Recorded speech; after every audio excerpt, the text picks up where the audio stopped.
Hello YouTubers. Before I start the battle report today, I just want to say a big thank you to the likes of Vingo and Pancake and Von Ettingham. I've probably pronounced that wrong, and many other YouTubers for all the advice that they've given me and the help with the videos that I've been putting on. Been a great help, and it just shows how YouTube can help our hobby. I mean, when I was 14, many years ago, 14, 15, first getting into the hobby as such, it was very much a, hidden away hobby. There wasn't much out there. Now there's a value of information out there, and I think the community definitely benefited from the likes of YouTube and all the forums and everything that we have now, and obviously the figures themselves have greatly improved. I mean, you've got the likes of Warlord now who provide the full package, the rules, the figures, the paints, and then you've got the beautiful figures of Perry, Front Rank. There's just loads of resources out there, loads of goodies for us. So big thank you to all of you for all your assistance, and it's, like I say, it's a great help when you're doing these videos to get advice of people who have been doing them for some time and produce great videos themselves. So I'll put the links into the notes, and we'll get on with the battle report now. You may have noticed this looks strikingly familiar to the original battle report test that I did. There is a reason for that. Basically, I did receive some ridicule from my son for my my performance on that game, to the point where I've said to him that if you can do any better, then you have a go. Not being totally mean. I've given him some additional support. He has I think you can see it down there, little American Chaffee tank to help him. But it's now become a matter of honour, because getting beaten by your 12-year-old son continuously in games, which has been happening for a number of years anyway, he's going to be the attacker today, and I'm going to be the defender. I've pretty much got the same forces, so I won't go through them again. And he's got the same forces with the addition of a tank. There is, I suppose, with two tanks on the table and some small infantry units, there's a danger that it is going to be whoever can take whose tank out first. But we'll see how it plays. Like I said, it is a matter of honour for myself, because I've been ridiculed for my performance on the last game. So this is my chance to get my revenge on this 12-year-old, and we'll see how it goes. Okay, turn one, and what's happened on turn one is the Americans had advanced into the woods on the left-hand side. Initially, the Chaffee fired a round into the building at the far end of the crossroads, but didn't do any damage. Got a pin marker on the German infantry in that building. On the Germans' move, you can just see down the bottom of the road there is the Herzer. That came from behind the building and did a 90-degree turn and fired a shot into the Chaffee, which on the penetration was a superficial hit, and it basically stunned the crew. So all that happened is they got an additional pin marker as well as their hit pin marker. No damage. So with both tanks already facing off against each other, it might come down to whoever gets the die at the bag for the next turn. Okay, turn two, and you may have noticed there's something missing from this picture. That will be the Chaffee tank. No, it hasn't been destroyed. It's possibly worse for the American forces. it's actually run off the table. It had 2 pin markers on it. Not only did it fail to pass its order test, it got a foobar result, 2 6s, and it got a retreat from the nearest facing, well, any enemy in front, retreat the opposite direction, which took it off the table and down the road with its tail between its legs. So, turn 2, and unexpectedly, the armoured part of the American force has been neutralised. Not quite how we expected, but a result is a result. The Americans basically moved up more on the left flank to go through in the woods. The American sniper team, which are just on the outside of the woods. Oh, there we go. Just on the outside of the woods here. They managed to get a shot off, and yet again, as with the last one, sniper for sniper, took out the German sniper that was on the top floor, so it's just a spotter left now. Apart from that, nothing else really happened. That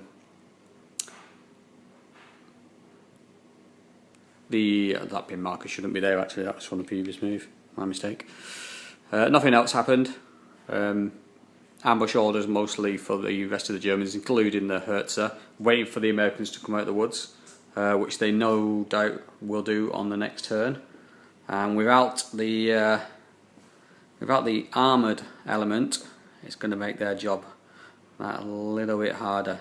So we'll see what happens in turn 3. Okay, turn 3, and on this move, the American sniper took a shot at the German squad on the ground floor, 1 casualty. Next out the dice bag was the Germans, who, whether this was the right idea or not remains to be seen. I moved my Herzer to the crossroads, pivoted it, and took a shot at the American sniper team with a HE round and a machine gun, MMG, and didn't do any damage, just a pin marker, so not great shooting. It was then the Americans' turn, and the bazooka team moved from around the edge of the trees to an advanced move, and fired a shot at the Herzer. Now, it's not knocked out. That is basically, it got set on fire, which the crew managed to put out. So I think we can take that off now. So the crew put that out, thankfully. So it got a pin marker and an additional pin marker for the fire, but it's still active. It's not been knocked out. Apart from that,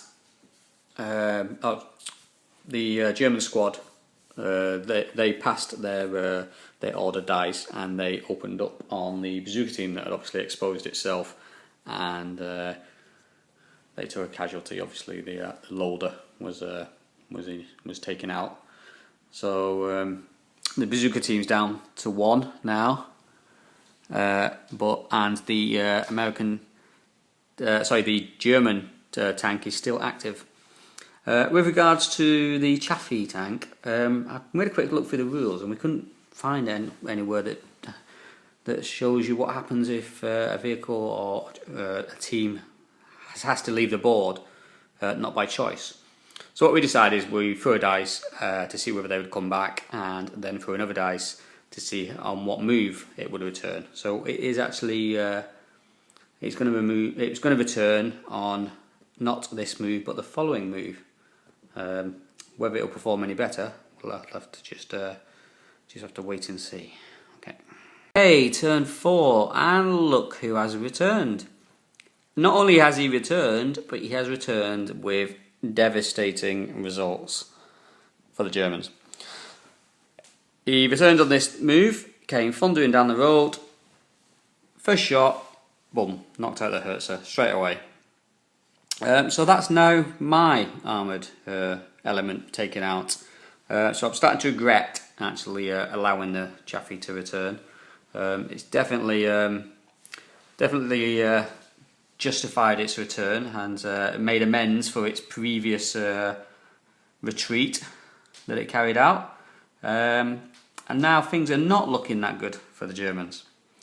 Apart from that, as if that wasn't bad enough, we had some more firefights going on. The American squad came out of the woods and opened up on the Germans that were in the building. Didn't take any casualties as Germans, but they did get a pin marker, you can see there. Before that, actually, before they came out of there, because the Germans got the next day out, that German squad attempted miserably to take out the remaining of the bazooka team, and didn't get a single damage.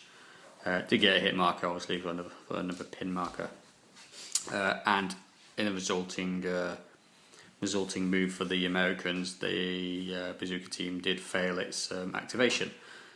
So that's that, and not any casualties really, apart from the biggest casualty on my side, which was the Hertha getting knocked out by the glorious returning medium tank over there that came thundering down the road and fired a shot straight into it.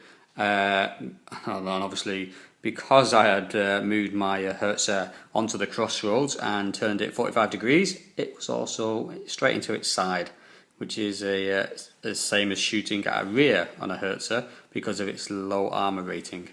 So that didn't help, and that's the way it is now. So we'll see how the how I can recover, I should say now, from the latest results on the next turn.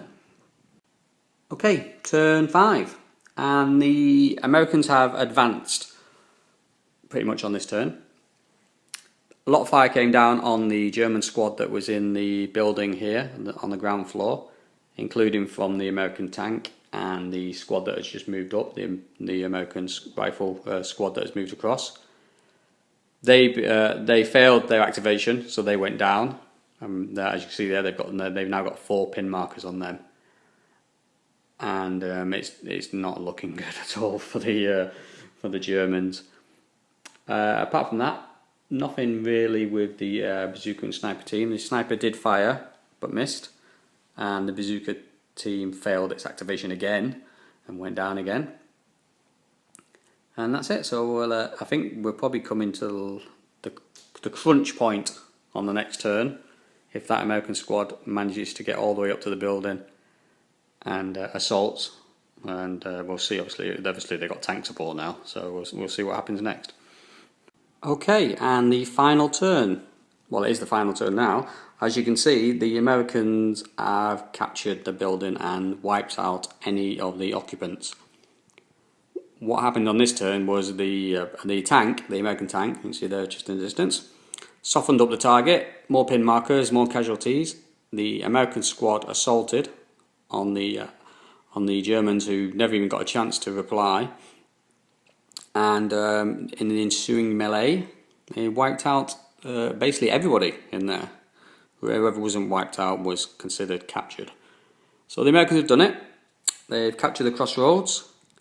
There's some particularly bad dice rolling on my part in this battle report. That's the excuse I'm going to use. There's no shame in losing to a 12-year-old. Again, repeatedly.